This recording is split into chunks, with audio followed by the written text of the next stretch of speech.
আজমাইন লোকমান হাকিম দাখিল মাদ্রাসা কর্তৃক আয়োজিত অভিভাবক সমাবেশে উপস্থিত সম্মানিত অতিথিবৃন্দ, উপস্থিত সম্মানিত শিক্ষকবৃন্দ, আমার প্রাণপ্রিয় ভাই ও বোনেরা, আসসালামু আলাইকুম রহমতুল্লাহি ওয়া বারাকাতুহু।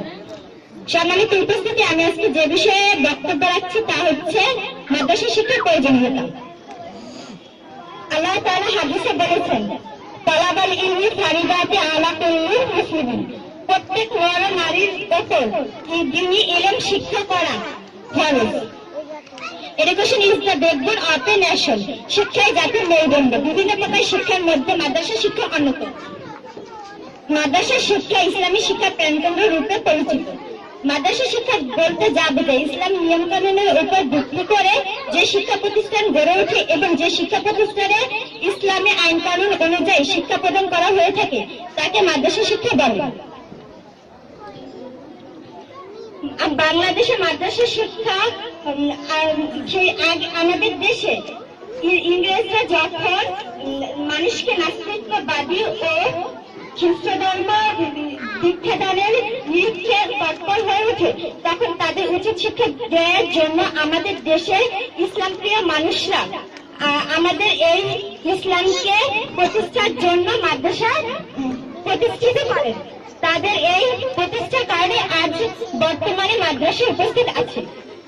আমাদের দেশে মাদ্রাসা থেকে প্রধান তিনটি ভাগে ভাগ করা হয়েছে: আলিয়া মাদ্রাসা, কাউমি মাদ্রাসা, হাফিজি মাদ্রাসা। কাউমি মাদ্রাসার শিক্ষা ব্যবস্থার মাধ্যমে হাদিস, তাফসীর, আরবি ও ব্যাকরণের নিয়মকানুন ইত্যাদি বিষয়ে শিক্ষা দেওয়া হয়ে থাকে। হাফিজি মাদ্রাসা এই মাদ্রাসা শিক্ষা ব্যবস্থার মাধ্যমে অনেক হাফিজগণ আল্লাহর কালাম মুখস্থ করে বের হয়। আর আলিয়া মাদ্রাসা, এই মাদ্রাসার মাধ্যমে অনেক শিক্ষার্থীগণ কোরআন, হাদিস, তাফসীর, বাংলা, আরবি, ব্যাকরণ, ইতিহাস, ভূগোল, সমাজ বিজ্ঞান, ব্যবসা বাণিজ্য ইত্যাদি বিষয়ে শিক্ষাদান করে থাকে। মাদ্রাসা শিক্ষার গুরুত্ব: মাদ্রাসা শিক্ষায় আমরা শিক্ষিত হয়ে হালাল, হারাম, ফরজ, ওয়াজিব, মুস্তাহাব ইত্যাদি বিষয়ে আমরা জানতে পারি। এগুলো জেনে আমরা আমাদের জীবনকে সুন্দর ও সৎভাবে পরিচালনা করতে পারি। আর মাদ্রাসা শিক্ষার স্বরূপ আল্লাহ তাআলার কুরআন তথা আল্লাহ তাআলা যা নির্দেশ করেছেন এবং আমাদের নবী রাসূল যা আদেশ করেছেন তার নিরিখে শিক্ষা দেয় মাদ্রাসা শিক্ষার স্বরূপ। মাদ্রাসা শিক্ষা কতিপয় মনীষীরা অনেক শিক্ষিত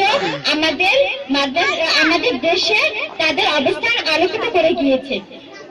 তারা তাদের মাদ্রাসা শিক্ষা কতিপয় মনীষীদের নাম হলো ইবনে খালদুন, ইমাম গাজালি, রুমি, জামি, ইবনে সিনা, শেখ সাদি ইত্যাদি মনীষীগণ আমাদের মাদ্রাসায় শিক্ষায় শিক্ষিত হয়ে পৃথিবীকে আলোকিত করে গেছেন। তারা চেয়েছেন আমাদের এই ইসলামকে প্রতিষ্ঠিত করে যেতে, আমাদের এই ইসলামকে সারা পৃথিবীকে ছড়িয়ে দিতে।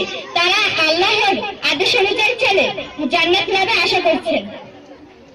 পরিশেষে বলতে চাই যে আমরা সকলেই চাইব স্কুল নয়, মাদ্রাসাকে আমাদের শিক্ষার প্রধান মাধ্যম হিসাবে গড়ে তুলতে।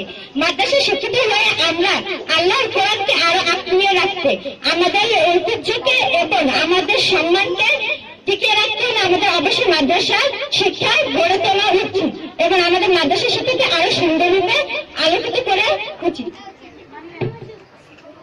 আসসালামু আলাইকুম। মারহাবা। আমরা মাদ্রাসা শিক্ষার মাধ্যমে আমাদের দুনিয়া বা আখিরাতে উভয় কল্যাণ কামনা করি। আল্লাহ যেন আমাদেরকে মাদ্রাসা শিক্ষার মাধ্যমে দুনিয়া বা আখিরাতের কল্যাণ লাভ করে তৌফিক দান করেন, আমিন। এই পর্যায়ে